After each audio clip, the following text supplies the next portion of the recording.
This is Peggy Richards Patty through the Back Loop. It's a knitting podcast. This is episode 20, I think it's 22. It's either 21 or 22. And I have titled it Light at the End of the Tunnel. I haven't been here for a while because of, I don't know, just crazy life in general. And So I'm so happy to be here today. Happy to see you. Thank you for stopping by. And it's just great to be back. My last episode, which has been more than a month ago now, considerably, I think, more than a month ago. And I had shared that my mom had coronavirus, and luckily I can report that she's completely recuperated, and we can all breathe a sigh of relief about that and be so incredibly grateful. But I also wanted to thank so many of you that responded and sent little notes and commented. I appreciate that so much. That was really a very nerve-wracking she was sick for about a month, but anyway, it really meant a lot, the people that reached out, so I appreciate it so much. And like I said,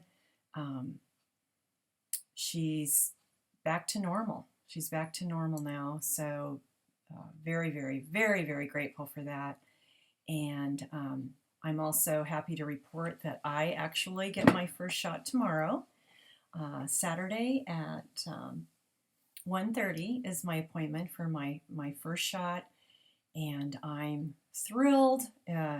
Living here in California, this is coming to you from Oceanside, California. If this is your first time stopping in, right now is not easy to get an appointment. The first, I don't know what level they're on now, but it opened up to people in the, what was it? I think is it 16 to 64-year-old group. If you have, some kind of pre-existing condition, I am able to get one because I do have an autoimmune condition. I have Hashimoto's. And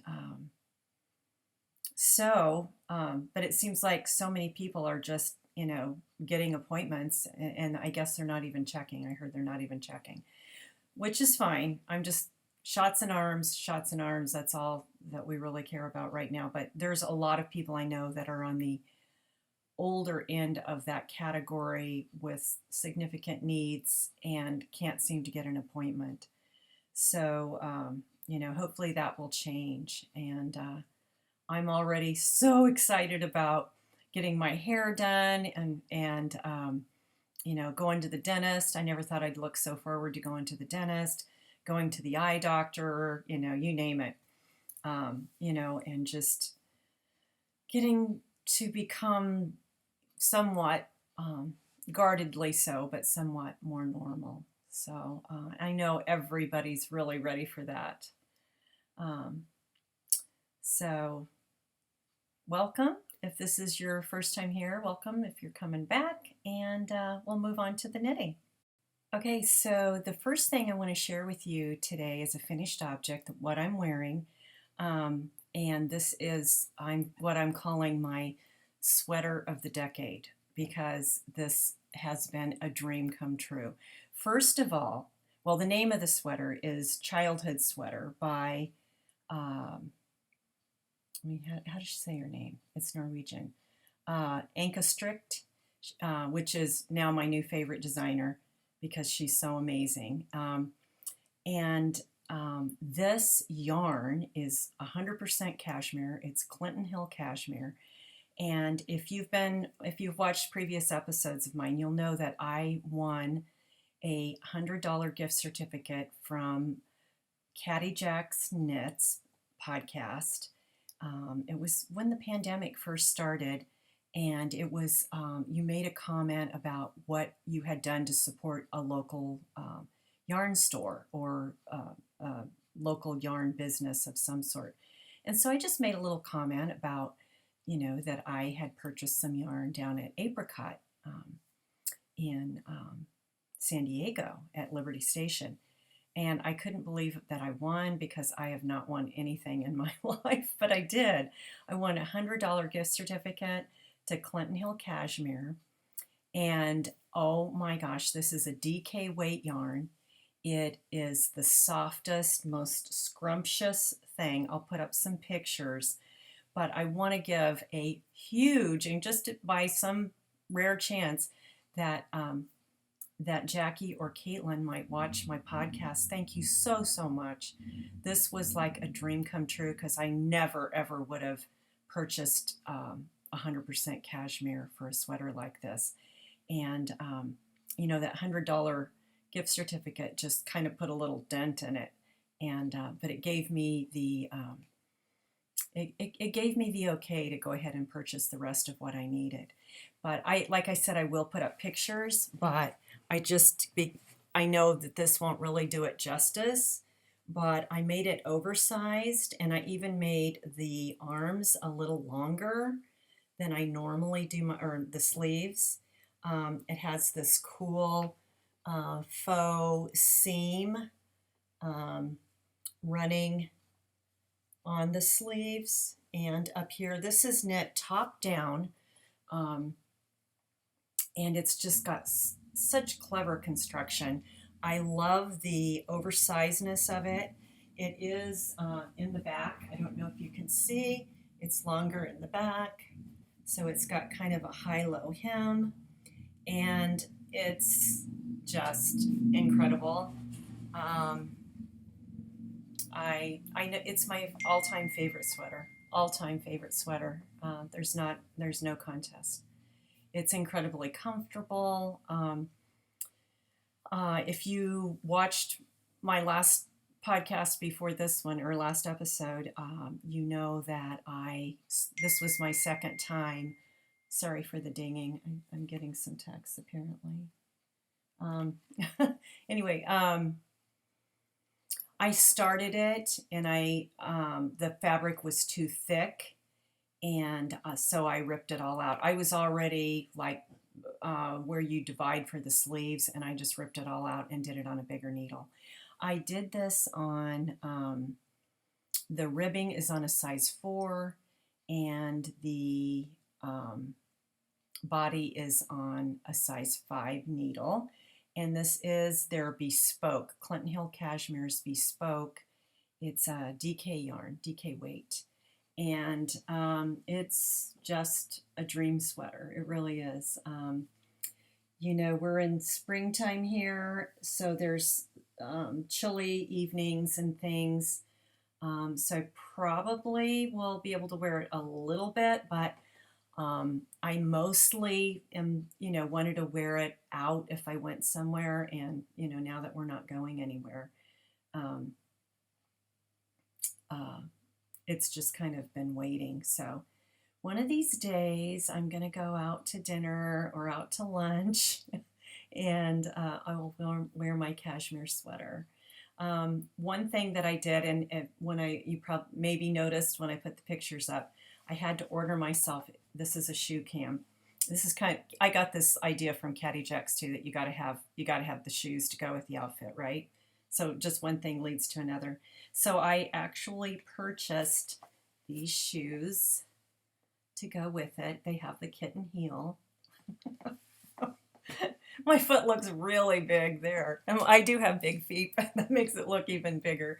But anyway, so I'll take the shoe off.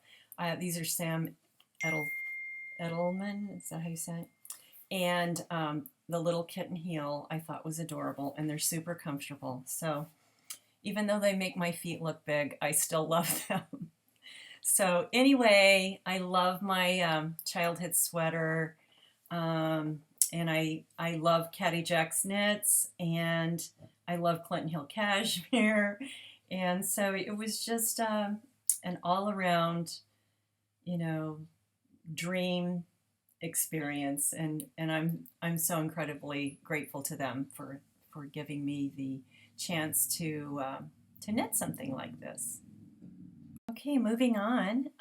My next finished object is a pair of socks. These are the rainbow socks. They are by Kay Litton, who is the crazy sock lady. And these were really fun to make. They have this 4 pattern repeat on the front of the sock. The name of the pattern is, I think I said that, Rainbow Socks. And the funny thing that ended up happening was you do 2 skeins of yarn. One is the dark, and then the other is the changing that makes the so-called rainbow. In my case, the rainbow was very muted because I didn't get to the exciting part of the yarn until the very end. So I've got all of this left, but it turns out that I love them this way because with jeans and stuff, which is mostly what I wear, you know, they're not too wild. They kind of blend in. But I have enough. I have 2 balls that have about this much left. So I think I'm going to make them again with just these really wild colors because I thought that at least some of that was going to, you know, the more wild part of the skein was going to end up in the socks, and it really didn't. But I still love them. They're great. And it was fun. You kind of had to pay attention because it was a 4-stitch repeat, which is kind of nice. But then on the back, you just, you know, did stockinette stitch. And another thing that was really cool about this was that you did like, you did like 2 rows of one color and then 2 rows of the rainbow color and then 2 rows of the darker color. And so it was so easy to count your rows and find out where you were just by looking at that. You had all kinds of little clues along the way. One thing that was a little strange was they recommended that you stop after row 3 to get to finish before you did your toe, and the same thing on your heel.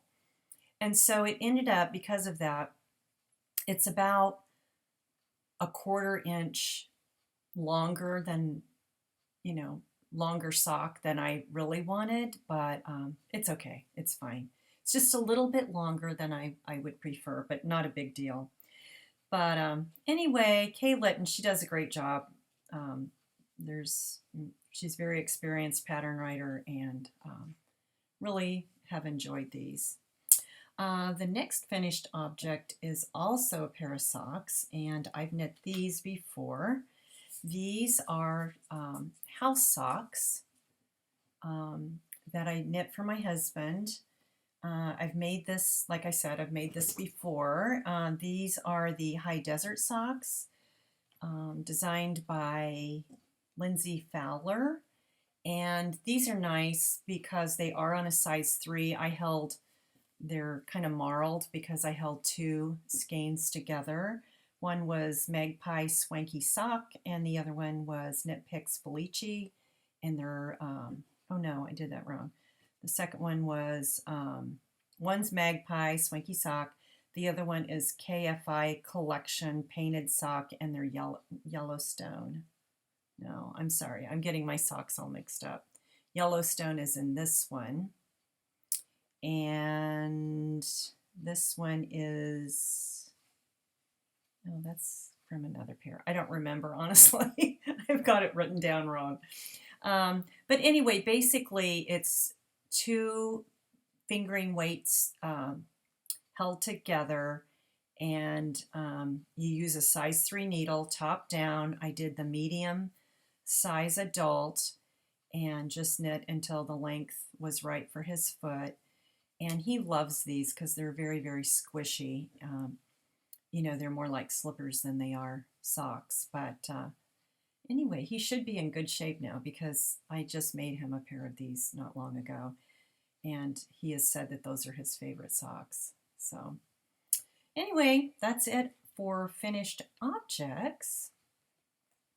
Moving right along to works in progress.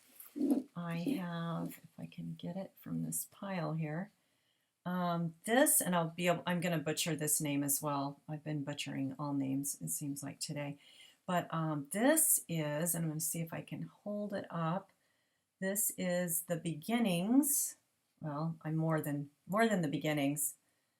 I'm almost at the place, a little bit, I'd say another ½ inch, and then I'm going to be splitting for the sleeves. But this is called, and I'm going to try to say it, the Solalu Sweater by Jenna K.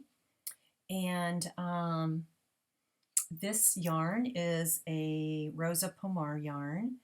It's their Pagala yarn, and I ordered this online. I ordered it, and as usual, I couldn't really tell what the colors were. When I first got it, I was a little disappointed that I thought this color was going to be a little more creamy, and it's almost like it's more yellow. It's got more yellow in it than I had thought. And I think I'm still going to be happy enough with it. But what I can say is that it's just been so fun to knit with something that's not superwash. And, I've loved superwash, but this yarn, here's the label right here. And it is, it's 100% wool. I know that. What does it say? Merino, I guess. Okay. But I mean, it's really kind of rustic. I've heard from other people that it softens up a lot when you wash it and everything. But there's just been something so soulful about it. It smells kind of sheepy, and it's a little rough on your hands, but it's really just soulful is just the best way I can describe it. It's just got this a little bit of crunch to it and a little bit more spring to it than what I've been using lately. And so I'm super excited about this. I'm hoping that I can, wear it. I really envision wearing this like over a linen dress. And I'll put a picture up of a finished, of the example from the pattern. I looked on Instagram, and it seems like most people have done like a dark background and a light for the color work. But I kind of chose to do it the opposite of that, and it is somewhat cropped, and I think that'll be okay with the way I'll probably wear it. But anyway, it's just been really a fun knit, mostly because the last two sweaters I did were solid colors, and it's just been fun to do something different with the color work. So I, won't be too long. I bet you next podcast this will be all done. I'm looking forward to it. To talk to you guys, I try to bring in a tool whenever I can.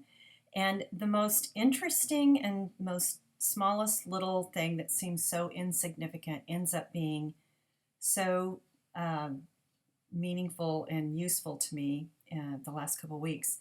I always use ChowGoo needles. Almost always.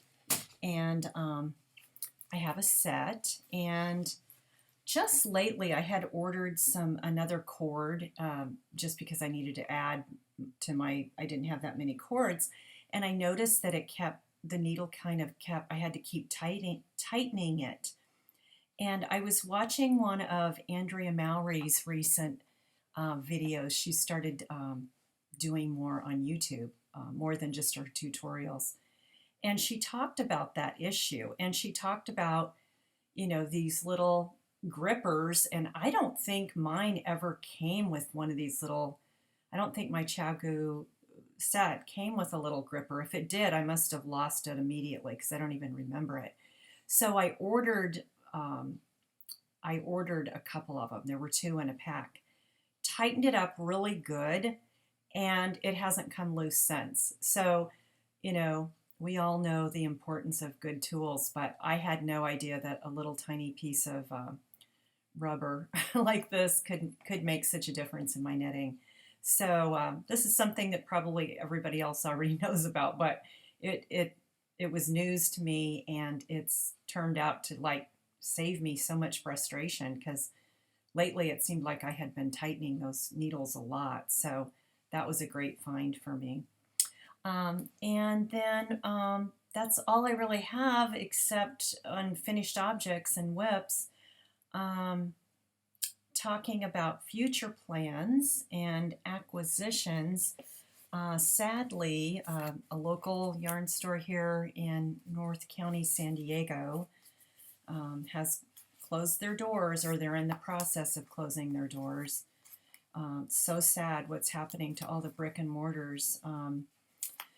Anyway, they had a sale because they are closing. I think they're going to close like in the next couple of weeks, but I was able to purchase a couple of, I got two of each one of these colors. This color is called Loam, and it's kind of showing as black, but it's more like a really dark brown. And this one is the Brooklyn Tweed, and that's called Lovat. And I plan on pairing these together to make a scarf for my husband. I know it's by Stephen West. I forgot, and it's slipping my mind at the moment, but I'll put a picture up. It's been around for a long time, but I thought it would be a great way to kind of pair these two colors together. So I was able to purchase that. So even though I was really happy to get some yarn on sale, really sad that shop was closing. And I also purchased some Arna and Carlos yarn. It's just self-striping and just sock yarn. Usually, a lot of people will say, I don't, and I'm this way too, I usually don't like to purchase yarn unless I know what I'm going to use it for, but shawls and socks, I know I'm going to use it, so I did make those purchases and got that yarn on sale. This particular yarn I purchased from the Modern Skein. She also has a podcast and has a brick and mortar shop in Texas.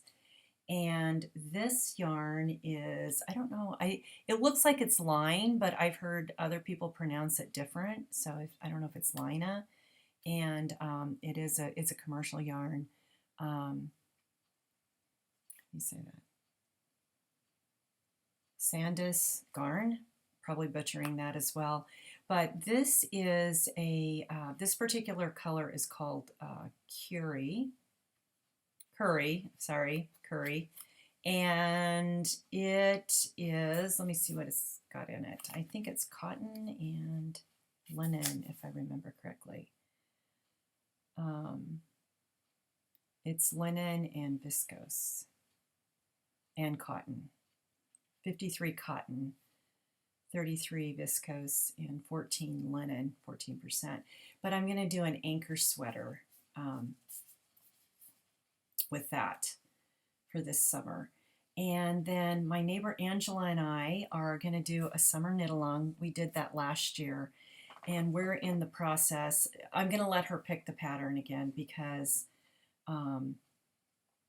she picked the pattern last year, and I made one of my favorite sweaters of the year. And so that, she sent me some pictures last night, and maybe I'll try to put those up. And we're still making that decision, but that was fun last year knitting with her, and so we wanted to do that again this year. Haven't decided on that pattern yet, and like I said, it's her choice because she'll push me out of my comfort zone. But anyway, that's all that's really kind of going on knit-wise. I already talked about at the beginning how thrilled I am that, we're starting to look forward to the summer and how life's going to become more normal, and so excited. And I know everyone is, and I hope that you're you're hanging tight through the last part of this pandemic, part of our lives, and that you're staying inspired and staying happy and staying safe. And I wish you all the best. Thanks for watching. I'll catch you next time. Bye-bye.